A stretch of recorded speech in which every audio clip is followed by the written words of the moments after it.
बिस्मिल्लाहिर्रहमानिर्रहीम। मुल्क भर में यौम आज़ादी मनाया जा रहा होगा और पाकिस्तान तहरीक इंसाफ कहती है हम एहतजाज करेंगे, इमरान खान साहब की रिहाई के लिए एहतजाज करेंगे। क्या इस अहम मौके को भी एहतजाज के लिए इस्तेमाल करना चाहिए या नहीं? बात करेंगे आज के प्रोग्राम में, और प्रोग्राम के आखिरी हिस्से में बात करेंगे टैरिफ के हवाले से कि जब भारत पे 50% टैरिफ लग चुका है तो क्या खित्ते के अंदर पाकिस्तान अब अपनी बर्तरी कायम कर सकता है?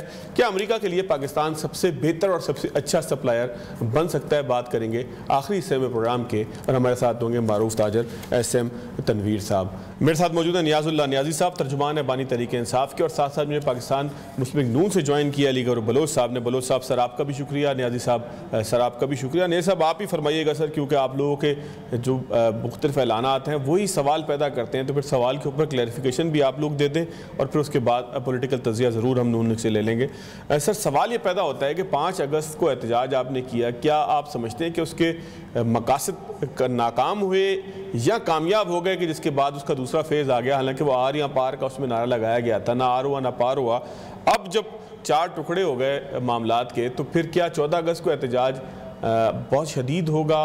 आज़ादी के दिन, इतने बड़े एक मार्के के बाद एक आज़ादी का दिन आ रहा है, उस दिन ये एहतजाज क्या अप्रोप्रिएट होगा, ठीक होगा? क्योंकि तहरीक इंसाफ में पहले भी यही तनकीद होती है कि वो ऐन उस दिन एहतजाज की कॉल देते हैं कि जब कोई ना कोई इवेंट पाकिस्तान के अंदर होता है। जी बिस्मिल्लाहिर्रहमानिर्रहीम। फवाद साहब, एक तो आपने खान साहब की स्टेटमेंट भी 2 दिन पहले आई जेल से, उन्होंने भी इसके ऊपर अपना जो इजहार किया है, सेटिस्फेक्शन ज़ाहिर किया है कि हमारी पार्टी जो इतने जुल्म जबर तशद्दुद से गुज़र रहे थे, जिस तरीके से आपने 8 फरवरी का इलेक्शन देखा, जिस तरीके से लोगों को इलेक्शन में आने के कितने मसाइल हुए, उसके बावजूद ही पार्टी का जहां मोबिलाइजेशन करना 5 अगस्त को एक जगह पे नहीं हुई। आप देखें ओवरसीज़ पाकिस्तानी ने भी किया, आपने ख़ुद देखा होगा UK में, ऑस्ट्रेलिया में, हर जगह पे हुआ, और पाकिस्तान के हर सूबे में हुआ। 29 अजला हैं सिंध के, वहाँ हुआ। मैं ख़ुद गया हूँ AJK में हुआ, GB में हुआ, और पाकिस्तान के आपने KPK में देखा। हाँ, पंजाब की अगर आप बात करते हैं तो देखें, पंजाब में मैं उस दिन अडयाला जेल था, 5 अगस्त को खान साहब की मीटिंग थी मंगल के दिन। 2000 के करीब वहाँ पुलिस तैनात थी अडयाला जेल के इर्द गिर्द। और आपने चीफ मिनिस्टर साहिबा की बात सुन ली, जिस तरीके से वो IG साहब से पूछ रही थी कि हाँ कोई निकला तो नहीं है। देखें, आप एक साइड पे कहते हैं कि जी ये शरपसंद टोला है, ये फसादी टोला है। आपने हर जगह के ऊपर नाके, और इस्लामाबाद में हर जगह पे पुलिस थी। इस्लामाबाद में 16 बंदों के ऊपर FIR हुई, पूरे पाकिस्तान में 1200 लोग गिरफ्तार हुए, FIRs हुई। पंजाब आपके सामने है। इस जुल्म जबर तशद्दुद में लोगों का निकला इस बात की गवाही है कि लोग पार्टी के साथ उसी तरह जुड़े हुए हैं जिस तरह 8 फरवरी थे, बल्कि उससे ज़्यादा हुए। और 5 अगस्त का जो हमारा प्रोटेस्ट था, पीसफुल प्रोटेस्ट, अगर कुछ और होता तो फिर इन्होंने इसी तरह कहना था।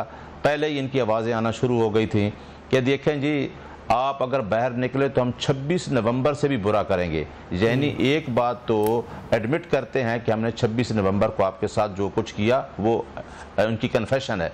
लिहाजा पार्टी के साथ लोग जुड़े हुए हैं, हमें कोई नाउम्मीद नहीं है। और 14 अगस्त का आपने पूछा, 14 अगस्त को आपने देखा कि मौलाना फजल रहमान साहब ने तो 14 अगस्त के बल्कि कहा था कि हम मनाएंगे भी नहीं।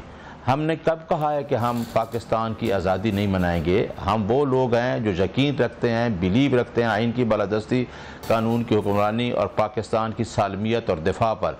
हम वो मनाएंगे, लेकिन आपको जो टेरिटोरियल आज़ादी मिली, लेकिन आपको हकीकी आज़ादी नहीं मिली, ग़ुलामी से आज़ादी नहीं मिली। आपने देखा 1983 में MRD की तहरीक चली, अकबर जतोई साहब ने उसको लीड किया था, और उसमें भी यही नारा था कि मुल्क में रूल ऑफ लॉ होना चाहिए, अदलिया आज़ाद होनी चाहिए, अदारे आज़ाद होने चाहिए, आपकी प्रेस मीडिया आज़ाद। और क्या है हकीकी आज़ादी? यही है कि जो हमें अंग्रेज़ निज़ाम दे के गया है, इनहेरिटेड जो चीज़ें हमने इनहेरिट की हैं, उससे आज़ादी चाहते हैं। और पाकिस्तान की आवाम भी शायद इमरान खान के साथ इसी वजह से खड़ी है, और खड़ी है। फवाद साहब, आप देख लें कि ग्राउंड रियलिटी ये है कि खान साहब के साथ लोग जुड़े हुए हैं।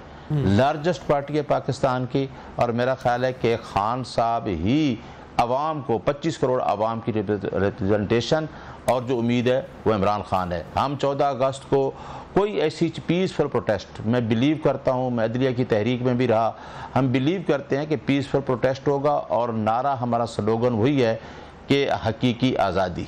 तो बाकी हमारा कोई ऐसा एजेंडा नहीं है, हकीकी आज़ादी पे हम बिलीव करते हैं और हमारा 14 अगस्त को ये होगा। ठीक हो गया बलोच साहब, अब तो आप लोग इत्मीनान से हैं ना कि पाकिस्तान तहरीक इंसाफ ने जो इल्ज़ाम आप उन पे लगाते थे कि ये हमला करते हैं, ये दारुल हुकूमत पे कब्ज़ा करना चाहते हैं, ये लश्कर कुशी करते हैं, जो सारे नारे आप लोगों ने या जो सारे स्लोगन आपने दिए थे इनके स्लोगन के जवाब में, अब तो वो स्लोगन नहीं है ना सर। 5 अगस्त को बड़ा पुरअमन एहतजाज हुआ है पूरे पाकिस्तान में, जहाँ जहाँ ये लोग क्लेम करते हैं, जहाँ जहाँ एहतजाज का बताते हैं, कुछ ना कुछ तो हुआ है कहीं ना कहीं। फिर खान साहब भी उसके ऊपर मुतमईन है। तो अब तो पाकिस्तान तहरीक इंसाफ ठीक रास्ते पे नहीं चल पड़ी। अप्रिसिएट करेंगे सर, एहतजाज का हक तो आप देते ही हैं, आप क्या देते हैं, आईने पाकिस्तान देता है। बिस्मिल्लाहिर्रहमानिर्रहीम। पहली बात तो ये है कि मैं सोच रहा हूँ कि ऑस्ट्रेलिया, इंग्लैंड, अमेरिका, पता नहीं क्या कौन कौन से कंट्रीज जो हैं वो मतलब बताए गए हैं कि वहां पर प्रोटेस्ट हुआ है। पाकिस्तान में मुझे तो कहीं प्रोटेस्ट नजर नहीं आया, और जितने भी तज्जियाकार एनालिस्ट है उनको भी नजर नहीं आया। जो पूरे पाकिस्तान के अंदर 2, 3, 4 टोटरू निकले, वो सब ने देखा मासवाए केपी के, जहाँ पर इनका अपना सूबा है और जहाँ पर ये एज यूजुअल सरकारी वसाइल के ऊपर जलसे जुलसे करते हैं, वहां पर वहां के वजीर आला ने एक जलसा किया, वो नजर आया। वो मतलब जाहिर है वो तो वैसे भी उनको आदत है कि वो इस्लामाबाद पर, जो कि पाकिस्तान का कैपिटल है, उसके ऊपर यलगार करते हैं, वहाँ की सरकारी वसाइल लेकर, सरकारी गाड़ियां लेकर, सरकारी मुलाजमीन और नौजवानों के हाथों में कील वाली लाठियां पकड़ा कर और वहाँ के आंसू गैस के शेल लेकर अपने ही वफाक को फतह करने के लिए चलते हैं। लोगों को लॉकडाउन करते हैं, उनकी जिंदगियां जीरन करते हैं। लेकिन अगर एहतजाज की बात की जाए तो कोई भी नहीं निकला। उसकी कुछ वजूहात हैं। एक तो जाहिर है कि जो ये कहते हैं कि हम पर इल्ज़ाम लगाया जाता है कि हम इंतशार फैलाते हैं और हम पुरतशद्दद करते हैं। हम नहीं कहते, ये इनका खुद कॉल बताता है। हमने इनको मशवरा दिया था कि 9 मई के वाकयात करें, उससे पहले हमने इनको मशवरा दिया था जब इन्होंने धरने दिए थे, और आपको याद होगा जब पीटीवी के ऊपर इन्होंने हमला किया और रेड जोन के अंदर दाखिल हुए थे। और 9 मई के वाकयात में जो कुछ इन्होंने हशर नशर किया, जिस तरह से इन्होंने जना हाउस जो कि कोर कमांडर हाउस है उसको आग लगाई, ऐसी तैसी फेरी, फिर उसके बाद शोधा के मुजस्मों को तोड़ा, ये भी क्या झूठ है। फिर MM आलम के जहाज को जो आग लगाई, ये भी क्या झूठ था। फिर पिशावर मियाँ वाली फैसलाबाद की जो तनसीबात थी उनके ऊपर हमलावर हुए, ये झूठ था। पिशावर का वो रेडियो स्टेशन जिससे पाकिस्तान के बनने का ऐलान हुआ था, उसको इन्होंने आग लगाई, क्या ये भी झूठ था। तो गुजारिश करने का मकसद ये है कि वो तो इनकी रविश में ही नहीं है। अब सर अब तो दूर की बात है सर, अब नहीं किया ना, अब नहीं किया, अब ठीक हो गया ना, ये भी अब तो इनकी कॉल पे निकला ही कोई नहीं ना। लोग देखते हैं कि ये अपने बच्चों के बारे में ऐलान करते हैं कि वो एहतजाज में हिस्सा नहीं लेंगे, और लोगों के बच्चों को कहते हैं कि भाई आ जाओ दहशतगर्दी करने के लिए। अब लोग समझदार हो गए। अब पाकिस्तान की हुकूमत ये तो चाहते थे कि पाकिस्तान, ये कहते थे पाकिस्तान डिफॉल्ट होने जा रहा है, डिफॉल्ट नहीं हुआ। ये कहते थे कि पाक भारत जंग में इनके जो वीलॉगर्स थे वो इंडिया के मीडिया के साथ जो थे अल्फाज से अल्फाज मिला रहे थे और उनके बयानी की हिमायत कर रहे थे। अल्लाह के फजलो करम से इंडिया के मुकाबले में भी पाकिस्तान को जो है वो फतह हो गई। पाकिस्तान जो है मुआशी मैदान में भी बेहतरीन तरीके से आगे की तरफ बढ़ रहा है। ये कहते थे रेमिटेंस नहीं आएंगी, वो भी आना शुरू हो गई। तो अब मौजूदा हुकूमत, मौजूदा सेटअप पर ये पाकिस्तान की अवाम का एतमाद था, और इनके खोखले नारों और खोखले एहतजाजों के ऊपर अदम एतमाद था, जिस वजह से लोग नहीं निकले। और कहीं भी नहीं निकले, कोई नजर भी नहीं आया। कहीं 5-4 बंदे अगर निकल आए हैं तो वो तहरीक तो नहीं आप उसको कह सकते, और जो तहरीकी होती हैं वो कोई इजाजतनामे लेकर नहीं निकला करती। सर लेकिन देखें ना बलोच साहब, अब 5 अगस्त का एहतजाज किया, अभी 14 को करेंगे, उसके बाद अगर इसी तरीके से पुरअमन एहतजाज कहाँ करेंगे तो फिर तहरीक 5 अगस्त का एहतजाज किधर हुआ है बताए? कौन से शहर में हुआ? कौन सा शहर बंद हुआ है? वो कहते हैं 29 अजला में हुआ है, लाखों का मजमा निकला है। को 2-4 माह सिवाय 2-4 जगह पर फोटो शूट के अलावा किधर हुआ है? वो मरियम साहिबा ने बताया नहीं अपने वो उस दिन जिस दिन वो एक प्रोग्राम कर रही थी वहां पर आईजी बढ़ोगे तो आईजी साहब तो इंतजार करते रहे कि इनके लोग तशरीफ लेकर आए, कहीं आए नहीं है, नजर ही नहीं आए, किधर आए? न्याज़ साहब, ये जिस तरह से बलोच साहब कह रहे हैं सर, तो क्या वाकई एहतजाज आपका नाकाम हुआ है सर? नहीं निकले लोग बहुत बड़ी तादाद में निकल सके। आपने जो सवाल पूछा, उन्होंने पता नहीं किधर किधर से बलोच साहब ने, मैंने तो बड़ा हम्बल तरीके से आपको जवाब दिया। देखें, इनको इमरान खान का अगर इतना खौफ है कि उसके साथ अगर कोई बंदा नहीं है, कोई बंदा नहीं निकलता, तो उसको फिर झूठे मुकदमात में 2 साल से क्यों रखा हुआ है जेल में? ये खौफ ज़दा है फवाद साहब, ये ग्राउंड रियलिटी है। ये मेरे साथ इनके कुलीग बैठते हैं, वो भी मानते हैं कि पॉपुलैरिटी जो है इमरान खान की है। इनको पता है उनके साथ लोग हैं और हर जगह पे हैं, सिर्फ पाकिस्तान में नहीं, ओवरसीज़ पाकिस्तानी भी। अब मैं भी उसी जवाब में आता हूँ, उसी तनाज़र में, कि देखें कि आपने 8 फरवरी को लोग निकले थे, आपको इनको नज़र नहीं आए। फार्म 45 बना था, इनको नज़र नहीं आया। रात को लोग जीत गए थे 200 सीट पे, इन्होंने उठा के वो सीटें भी फार्म 47 पे छीन ली। इनको फिर भी मज़ा नहीं आया, जो हमारी रिज़र्व सीटें थी 77 वो भी ले ली। इनको फिर भी मज़ा नहीं आया तो इन्होंने रीकाउंटिंग में 3 सीटें और भी ले ली। और अभी देखें कि अभी जो लोग डी सीट हुए, वही इलेक्शन कमीशन जो 12 जुलाई के रिज़र्व सीट के फैसले के लिए 8 महीने लगाता है, इम्प्लीमेंट नहीं करता, क्योंकि ये तो पूरी मिल के सुप्रीम कोर्ट और इलेक्शन कमीशन में सारा जो हुआ है। फिर इन्होंने क्या किया कि वो लोगों को इतना जल्दी डी सीट करके आर्डर करवाए कि एक इलेक्शन कमीशन के पास रेफरेंस आता है, आफ्टर डी सीटिंग स्पीकर भेजता है। तो इतनी तेज़ी से काम हो रहा है, अवाम इनके साथ नहीं है। जिस तरीके से ये नुमाइंदे हैं, वो पूरी आवाम को पता है कि कितनी सीटों पे वज़ीर आज़म बैठा है। तो ये कहते हैं कि लोग नहीं निकले। आपने फिर FIR क्यों दी हैं? आपने सिंध में भी FIR दी हैं, इस्लामाबाद मेरे पास ये मोबाइल में मौजूद है FIR। आपने हमारी 7 फीमेल जो कि ओहदेदार थी उनके खिलाफ FIR, 10 लोगों और के खिलाफ FIR। पंजाब में कम से कम 200-250 बंदा गिरफ्तार हुए, पूरे पाकिस्तान में 1200। अब देखें ये क्या चाहते हैं कि ये चाहते हैं कि कोई ना कोई ये उसके अंदर, पहले भी आपने इस जुलूस में देखा है, ऐसे लोग थे जिन्होंने PTI के झंडे मुंह पे लपेट के फोर्सेस के खिलाफ बोल रहे थे। और भाई ये तो लोग वो लोग हैं, प्लांट इनकी हिस्ट्री है, ये मॉडल टाउन करने वाले हैं, ये सुप्रीम कोर्ट पे हमला करने वाले हैं। ये चाहते भी यही हैं कि इस तरीके से हम हुकूमत, ये इस तरह नहीं होगा। अब आवाम खड़ी हो गई है, एक आदमी वो नहीं है कि वोट को इज्जत दो तो भाग जाएगा, ना वो बीमार हुआ, ना कहीं भागा है, ना पिम्स में गया है, वो बैठा है और मुकाबले कर रहा है। हर किसी को पता है इद्दत जैसा भोंडा केस जो पूरी दुनिया में मजाक बना है, उसका भी लोगों को पता है। साइफर जैसा केस जिसमें रिजीम कहते जी चेंज हो गया, उसका भी लोगों को पता है। और वो कहता है मेरे केस लगाओ, ये केस नहीं लगाते। वो कहता है मेरा अलकादर का केस सुना जाए, अगर मैं कन्विक्ट हुआ हूँ नीचे कोर्ट से तो मेरा केस सुना जाए। और भाई अदलिया की आज़ादी आपने 26वीं तरमीम से छीन ली, अब 27वीं तरमीम की तरफ जा रहे हैं। मुल्क के साथ करना क्या चाहते हैं और कहते हैं लोग नहीं निकलते। मैं कहता हूँ 1 घंटा दे दें इमरान खान को, मैं बताता हूँ कि कितने लोग पाकिस्तान में इमरान खान के साथ निकलेंगे। इनके साथ कोई आदमी नहीं है। ये लोगों के ऊपर डर, खौफ, उनके घरों में छापे, वकला के खिलाफ 780A के पर्चे हैं, कभी भी ऐसा नहीं हुआ। हमारे जैसे वकला के खिलाफ 10-10 पर्चे हैं 780A के, हम दहशतगर्द हैं। भाई कहीं तो रुक जाओ। और कहते हैं कि आप, इनका स्टेट मिनिस्टर कहता है आप निकल के बताओ, हम आपको बताते हैं। पर इनको ये अफसोस है कि क्यों रैलियां कामयाब क्यों हो गई। हमने रैलियां की, प्रोटेस्ट किया, वो पूरा मीडिया पे आया, हर किसी को पता है, मानसेरा, एबटाबाद, पेशावर, हर जगह पे। आपने ठीक सवाल पूछा है कि अब तो प्रोटेस्ट पुरअमन है, एक ही बात को लेके बैठते हैं, ट्रायल चल गए, फैसले हो रहे, 9 मई के हाई कोर्ट में चले गए हैं। ठीक है, हमने कभी भी नहीं कहा कि जो इन्वॉल्व होगा वो इन्वॉल्व होगा, लेकिन पूरी आवाम खड़ी है। आप इस तरह छुप के नहीं कर सकते कि आपके पास ना आवाम का वोट हो और आप डिलीवर क्या कर रहे हैं। आपने 2 साल में क्या डिलीवर किया है? किसान रो रहा है। ठीक हो गया, मैं जरा अद्वियात का देख ले तो कौन सी हुकूमत जो इन्वेस्टमेंट भी हो रही है वो कौन कर रहे हैं? इनसे तो हुकूमत चलाई नहीं जा रही, वही कर रही है अफवाज पाकिस्तान, वही लगी हुई जो इन्वेस्टमेंट के लेके आ रही है। इनका तो रोल ही कोई नहीं गवर्नमेंट के अंदर, क्योंकि ना ये अवामी नुमाइंदे हैं, न ये आवाम को डिलीवर कर सकते हैं। ठीक हो गया बलोच साहब, क्या बगैर किसी मैंडेट के, बगैर आवाम को डिलीवर किए आप लोग चल रहे हैं? कोई डिलीवरी नहीं हो रही आप लोगों की तरफ से? जिस तरह से नियाज साहब कहते हैं कि सब कुछ तो देखिए, बात ये डिलीवरी हो रही है KPK की हुकूमत के अंदर, जो इनको तीसरी दफा हुकूमत मिली है। डिलीवर तो ये कर रहे हैं जो 26-26 करोड़ के बिस्किट खा रहे हैं। डिलीवर तो ये कर रहे हैं कि जहां पर अरबों रुपए की करप्शन के स्कैंडल रोज सामने आ रहे हैं केपीके के अंदर। डिलीवर तो ये कर रहे हैं कि जिन्होंने आज तक पेशावर को सेफ सिटी का दर्जा नहीं दिया। डिलीवर ये कर रहे हैं जो पेशावर के अंदर आज तक एक फरादिक लैब नहीं बना रहे।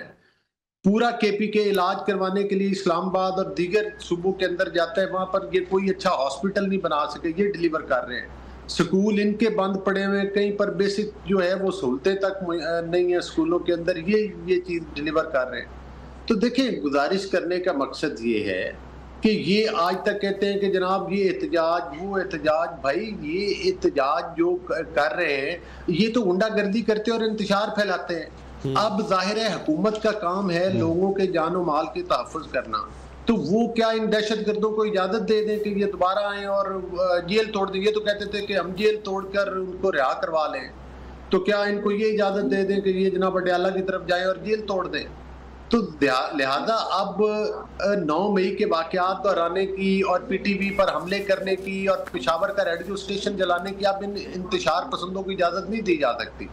और दूसरी ये मैं गुजारिश कर रहा हूँ कि जो ये कह रहे हैं कि भाई हमारा जो है हमें ये जहाँ फॉर्म 47 फॉर्म 45 केपी के अंदर ये 2-3 इलेक्शन हार चुके हैं ज़िमनी इंतखाबात के अंदर। मौलाना फजलुर रहमान कहते हैं कि मेरा मैंडेट जो है वो इन लोगों ने चुराया हुआ है केपी के अंदर। तो ये कौन से फॉर्म की पैदावार है? जहाँ से ये इलेक्शन हार जाते हैं वहाँ ये कह देते हैं कि भाई ये इलेक्शन तो जनाब धांधली हो गई, और जहाँ से जीत जाते हैं वो कहते हैं हमारी पॉपुलैरिटी बढ़ी है। तो ये मतलब है कि ये एक दहशतगर्दों का टोला है, दहशतगर्दी की तरफ ही इनका माइंडसेट है और दहशतगर्दी ही ये फैला रहे हैं। बहुत शुक्रिया अली बलोच साहब, सर आपका भी, नियाजुल्लाह नियाजी साहब आपका भी। नाज़रीन, आज वक्त मुख्तसर था, ज़्यादा तफसील से बात नहीं हो सकी। ब्रेक लेंगे, ब्रेक के बाद कुछ टैरिफ के ऊपर बात करेंगे।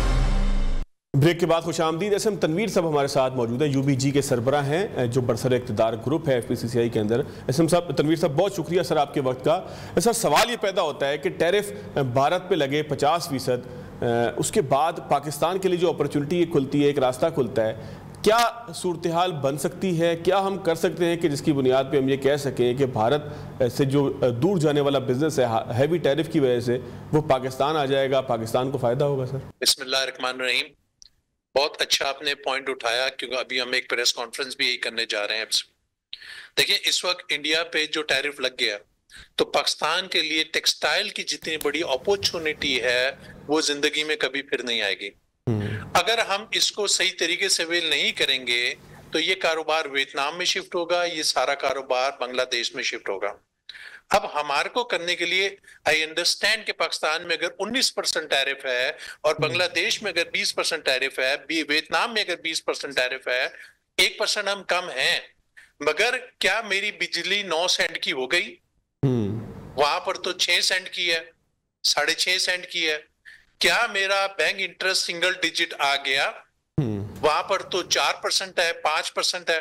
अगर मेरी कॉस्ट ऑफ डूइंग बिजनेस, अगर हमारी हुकूमत हमारी बात को टाइम पे समझ जाएगी तो ये बहुत बड़ी अपॉर्चुनिटी है, और अगर नहीं समझती तो फिर अफसोस होगा, और इतना बड़ा अफसोस होगा कि हम सारी जिंदगी उसको भुला नहीं सकेंगे। सर, आप सजेस्ट क्या करते हैं? मिसाल के तौर पर देखें ना, अब ये एक अपॉर्चुनिटी है, अपॉर्चुनिटी को अवेल करना ये जो है वो जहानत होती है, दानिशमंदी होती है। अपॉर्चुनिटीज़ तो दाएं बाएं घूम ही रही होती हैं आपके। अब हम 1 मिनट को तसव्वुर कर लें कि हिंदुस्तान का टैरिफ अगर 25% होता है, यानी कि वो 25% जुर्माने को ख़त्म कराने में कामयाब हो जाते हैं तब, और अगर ये 50% ही रहता है तो तब जाहिर है कि हिंदुस्तान के ऑर्डर्स हैं वो दुनिया में स्प्रेड होने, वियतनाम को जाने, बांग्लादेश को जाने, पाकिस्तान को आने। पाकिस्तान में एनर्जी जो मामलात हैं, जो उसकी कॉस्ट है, उसके ऊपर आपने निशानदेही की, आपने शरह सूद पर निशानदेही की। तो हुकूमत को सर कोई वाइट पेपर या हुकूमत को कोई तजावीज़ का कोई बंडल आप दे रहे हैं कि ये स्टेप्स करें IMF प्रोग्राम में रहते हुए, तो इससे हमारी एक्सपोर्ट्स बढ़ेंगी? देखिए भाई, हमने तो पिछले 1.5 साल से ये IPP के खिलाफ एक बहुत बड़ी जंग लड़ी। इसमें तो पहले गवर्नमेंट मानने को तैयार ही नहीं थी कि IPP में कोई फ्रॉड हो रहा है।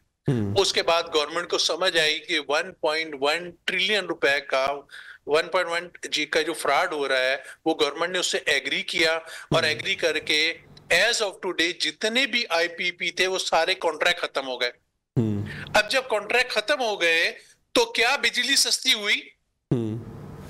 हमारा तो ये सवाल है कि इतनी जंग 1.5 साल लड़ने के बावजूद जो 26 रुपए बिजली होनी चाहिए थी वो आज 31 रुपए के बाद आज फिर 34 रुपए कर दिया।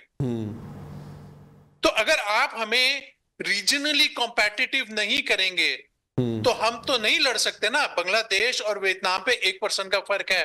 आपने कहा चले इंडिया 25 हो जाता है, आप ये कह रहे हैं, तो उसकी तो फिर भी अपॉर्चुनिटी खत्म हो जाती है। इस टेक्सटाइल का जितना बड़ा फ्यूचर है, टेक्सटाइल एक्सपोर्ट का यूएसए में जो लार्जेस्ट इकोनॉमी है, जितनी मेहनत आपके फील्ड मार्शल साहब कर रहे हैं, जिस तरह से वो यूएस जा रहे हैं, जिस तरह से पाकिस्तान की रिस्पेक्ट बढ़ रही है, जिस तरह से ग्रीन पासपोर्ट की रिस्पेक्ट बढ़ रही है, उसके बावजूद अगर हम उसको फायदे में कन्वर्ट ना कर सके तो बहुत बड़ी शर्म की बात होगी।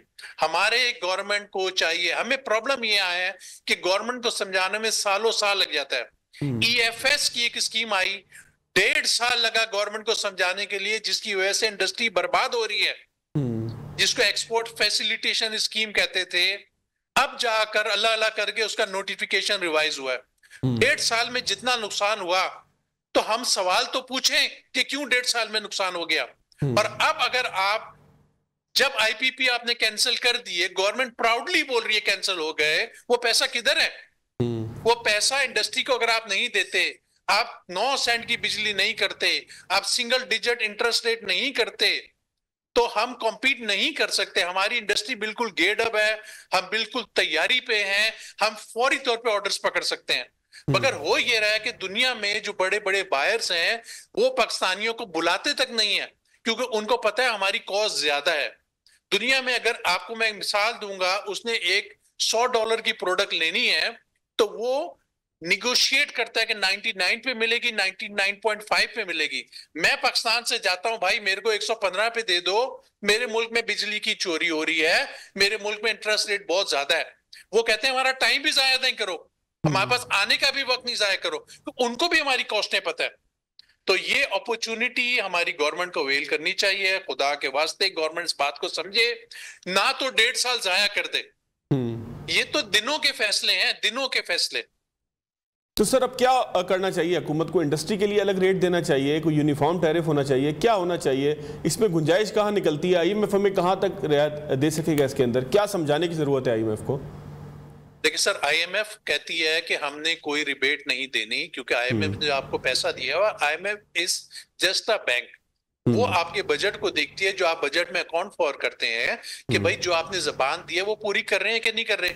आईएमएफ कहती है कि आप पहले बजट से हमारे से अप्रूव करा लेते हैं, उसके बाद आप मार्केट में जाकर रिबेट देकर आ जाते हैं, तो वो हर चीज बजट आउट हो जाता है, क्यों? उसने तो अपनी रकम को सिक्योर करना है ना। तो हमने इसीलिए हम भी समझ रहे थे कि आईएमएफ ऐसी की वजह से गवर्नमेंट रिबेट नहीं दे सकती, तो हमने एक आईपीपी की जंग लड़ डाली। वो जंग लड़ने के बाद जब आपने फैसले कर दिए, जब वो जंग लड़ने के बाद गवर्नमेंट ने खुद अनाउंस किया, गवर्नमेंट ने सेलिब्रेट किया पिछले महीने कि हमने सारे कॉन्ट्रैक्ट रिवाइज कर लिए हैं, तो वो 1.1 ट्रिलियन रुपए का जो फर्क पड़ा है, जो रिड्यूस हुई कॉस्ट, वो इंडस्ट्री को आगे इनको फॉरवर्ड करनी चाहिए, जिसमें आपकी कैलकुलेशन से 26 रुपए का यूनिट हो जाता है। 120 करोड़ यूनिट पाकिस्तान में बनते हैं। मैं इंडस्ट्री नहीं बात कर रहा, मैं पूरे पाकिस्तान की बात कर रहा हूँ। 120 करोड़ यूनिट अगर आपके मुल्क में बनते हैं और 1.1 ट्रिलियन आप सेव कर लो, आप यूनिट की कॉस्ट निकालो, आपकी 26 रुपए बन जाएगी, अराउंड 26, 1.5 रुपए ऊपर नीचे हो सकती है। तो हम ये बार बार जो बात करते हैं उस पे मुझे समझ नहीं आती कि इम्प्लीमेंटेशन नहीं होती, या एक जायज बात को गवर्नमेंट को समझाने में अगर 1.5 साल लग जाएंगे तो ऐसे तो इकोनॉमी नहीं चलती ना। ये तो दिनों के फैसले हैं, दिनों में फैसले करने हैं। अगर हम गलत बोल रहे हैं तो हो सकता है आप किसी और एक्सपर्ट को लेकर आ जाएं जो मुल्क के साथ लॉयल हो और सही बात कर ले। अब आप बैंक इंटरेस्ट के ऊपर 1 मिनट के लिए मेरे साथ जी मैं वही आपसे सवाल पूछना चाह रहा था सर, महंगाई को कैसे कंट्रोल करेंगे अगर आप कहते हैं शरह सूद इतनी कम हो जाए? जी सर, देखिए मैं आपको समझाता हूं। पहले तो गवर्नमेंट सबसे बड़ी, पाकिस्तान में सबसे बड़ी बोरर जो है वो गवर्नमेंट पाकिस्तान खुद है। 76 ट्रिलियन रुपीस की गवर्नमेंट ऑफ पाकिस्तान की अपनी बोरोइंग है। 76 ट्रिलियन के ऊपर गवर्नमेंट ने जो अपने बजट में जो लोकल डेट को, सूद को अकाउंट फॉर किया हुआ है वो 8.17 ट्रिलियन रुपए किया हुआ है अकाउंट फॉर। आपका जो एवरेज इन्फ्लेशन आ रहा है इस साल का वो 4% आ रहा है। IMF कहती है कि आपने जो इन्फ्लेशन होता है उससे इंटरेस्ट रेट पॉजिटिव होना चाहिए। आप 5 रख लें, 5.5 रख लें, 6 कर लें। अब 6% बैंक इंटरेस्ट और 11% बैंक इंटरेस्ट का जो डिफरेंस है वो 3.5 ट्रिलियन रुपए है। मेरे कहने का मकसद है कि जो IPP की जंग लड़ी हमने वो 1.1 ट्रिलियन थी। ये जो सूद हमारी गवर्नमेंट फिर जा रही है, जो गवर्नमेंट अपनी जेब से दे रही है, वो 3.5 ट्रिलियन रुपए एक्स्ट्रा पे कर रही है। अगर ये गवर्नमेंट अपने सेव कर लेगी तो इंडस्ट्री हमारे से पैसे नहीं लेगी ना, आम आवाम से पैसे नहीं लेगी। यहां पर सूद पे करके आवाम से ले लेती है। अब जब आप सूद कम करेंगे तो इंडस्ट्री का भी सूद कम होगा, इंडस्ट्री की कॉस्ट बचेगी, तो इंडस्ट्री वायबल हो जाएगी। अब गवर्नमेंट, जो आपका सवाल है, गवर्नमेंट कहती है कि अगर हम ये कम कर देंगे तो इकोनॉमी बूम करेगी और फिर बर्स्ट हो जाएगी, बूम एंड बर्स्ट साइकिल आ जाएगा। जो बूम एंड बस्ट साइकिल की गवर्नमेंट मिसाल देती है वो 2022 की मिसाल देती है। मगर गवर्नमेंट इस बात को अंडरस्टैंड करे कि जब 2022 में 6% इंटरेस्ट था और आपकी इकोनॉमी बर्स्ट हुई थी, उसका मेन रीजन क्या था? $3.5 बिलियन की आपने कोविड की वैक्सीन इंपोर्ट कर ली थी। आपको याद होगा रशिया यूक्रेन वॉर हो गई थी और ऑयल की प्राइस बहुत महंगी हो गई थी, तो आपका जो ऑयल का इंपोर्ट बिल था वो भी बढ़ गया बहुत ज्यादा। तो आपका सूद की प्राइस कम करने से दुनिया में ऑयल की प्राइस बढ़ेगी नहीं। ये तो देखिए, मैं बहुत सिंपल वे में बात कर रहा हूं क्योंकि आम आवाम तक मैसेज आ रही है। बिल्कुल बिल्कुल सर। तो आप इसको, मैं सिंपल सी बातें हैं कि ये आप इंटरेस्ट को फौरी तौर पे नीचे लेकर आए। जो पिछली मॉनेटरी पॉलिसी गुजरी है उस पे इनको सिंगल डिजिट कर देना चाहिए था और अगले 6 महीने में उसको 6% पे लेकर आ जाते। इसी तरह से जो बिजली की जंग लड़ी सारी फेडरेशन ने, बिजनेस कम्युनिटी ने, वो पैसे अगर आप कम नहीं कर रहे, अगर आप बिजनेस कम्युनिटी को उसका फायदा नहीं दोगे तो फिर इंडस्ट्री तो नहीं चलेगी सर। जब इंडस्ट्री नहीं चलेगी, इतनी बड़ी आपने इंडिया से जंग लड़े हो, इतनी बड़ी आप जंग जीते हो, अल्हम्दुलिल्लाह आपका फील्ड मार्शल दिन रात काम कर रहा है, हमारी इज्जत दुनिया में बन रही है, तो ये तो अपॉर्चुनिटी है। तो उसको अपॉर्चुनिटी में अवेल करना है या हमने बस बातें बूतें करके फारिग हो जाना है? सर, एक ट्वीट में देख रहा था गौहर एजाज साहब का गुज़िश्ता रात का, उसमें उन्होंने कहा कि फील्ड मार्शल के ताउन से FBR के साथ ताजर बरादरी के मामला तय पाए हैं। सर, क्या चीज़ें थी, आवाम समझना चाहते हैं सर उसे। सर, गवर्नमेंट ने क्या किया, सिर्फ 3%, आप समझिएगा बात को, 290 बिलियन रुपए लेने के लिए इन्होंने कानून बना दिया 37A। 37A में ग्रेड 16 का ऑफिसर जब चाहे, जिसको चाहे, जो कंपनी का चेयरमैन है उसको अरेस्ट कर ले। यानी कि HBL बैंक के प्रेसिडेंट को अरेस्ट कर ले, नेस्ले के प्रेसिडेंट को अरेस्ट कर ले, या किसी एक दुकानदार को जाके अरेस्ट कर ले। सिर्फ 3% के लिए, 3% के लिए ये कानून बन गया। अब अगर आप बिजनेस कम्युनिटी को डराएंगे, अगर आप हैरेसमेंट क्रिएट करेंगे, तो बिजनेस कम्युनिटी कैसे काम करेगी? देखिए, बिजनेस कम्युनिटी एक डरपोक परिंदा होता है जो इन्वेस्टर होता है। अगर उसको लगेगा कि इस दरख्त पे बिजली गिरने वाली है या इस दरख्त पे कुछ हो रहा है, तो उड़ के कहीं और चला जाएगा। अब लोग कहते हैं कि लोग पाकिस्तान छोड़ के दुबई जा रहे हैं, तो भाई क्या करे यार, यहाँ पर अगर कारोबार ही नहीं चलने दोगे आप लोग, ऊपर से आप जो इज्जत रह गई, आप बोलोगे हम जब चाहेंगे अरेस्ट कर लेंगे, तो फिर तो यही होगा ना। तो उस पे जब जितना देखें, जब बजट आता है ना, बजट आने के बाद जब बजट स्पीच हुई तो उसमें एक एनोमली कमेटी बन गई। एनोमली कमेटी में बिजनेसमैनों ने जो हमारी बनी, फौरी तौर पे गवर्नमेंट को बताया कि ये गलती है, इसको ठीक कर ले। उसके बाद एक नहीं सुनी गई बिजनेस कम्युनिटी की और जाके बजट अप्रूव कर दिया गया। अब जब बजट अप्रूव हो गया तो फिर तो नाराजगी जोबन पे आ गई और लोग बहुत ज्यादा नाराज हो गए। उस नाराजगी के बाद फील्ड मार्शल साहब ने, हारून अख्तर साहब को मैं क्रेडिट देता हूं, जिन्होंने बहुत मेहनत की बिजनेस कम्युनिटी के साथ मिलकर, उन्होंने जान मारी, बट फैसला हो ही नहीं रहा था। ऑलमोस्ट 20-25 दिन गुजर गए। उसके बाद फिर हमारे को फील्ड मार्शल साहब ने बुलाया, मैं 7-18 अपनी चैम्बरों के प्रेसिडेंट्स और ग्रुप लीडर्स को साथ लेकर गया। 2.5 से 3 घंटे हमारे साथ बैठे, उन्होंने एक एक बात को सुना, उन्होंने खुद पर्सनली एक एक बात को नोट किया और वो खुद डिस्टर्ब हुए कि वो कहते हैं कि यार मैं 2 साल से कोशिश कर रहा हूँ बिजनेस कम्युनिटी का कॉन्फिडेंस बहाल करने के लिए, कि हमारे को इकोनॉमिक एक्टिविटी चाहिए, हमारे को आगे काम करना है, और अगर हम इनको डरा देंगे तो ये तो सब भाग जाएंगे। तो 1 मिनट में भागने वाले लोग हैं सारे। तो ये क्यों, क्या ऐसा हो गया? उसके बाद उन्होंने एक SIFC को इंस्ट्रक्शन दी फौरी तौर पे। 14 दिन के अंदर अल्हम्दुलिल्लाह, यानी कि 21 जून को हमारी मीटिंग हुई है और 14 दिन के अंदर SIFC ने दिन रात, मुझे अगले दिन SIFC से फोन आ गया, हमने 6 आदमियों की कमेटी बना दी जो हमारी चैम्बर्स के लीडर्स थे।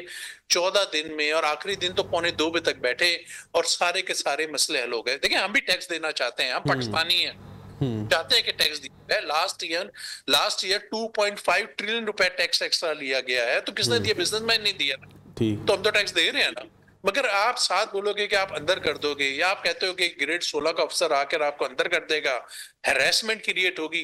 तो यहाँ हैरेसमेंट में कोई रहता वहता नहीं है, सब भाग जाते हैं यहाँ पर। सर, हैरेसमेंट तो 16 के बजाय 22 वाले को भी नहीं करनी चाहिए। बहुत शुक्रिया SM तनवीर साहब सर आपके वक्त का। नाज़रीन, आज के प्रोग्राम से इतने, याद दीजिएगा। अल्लाह हाफ़िज़।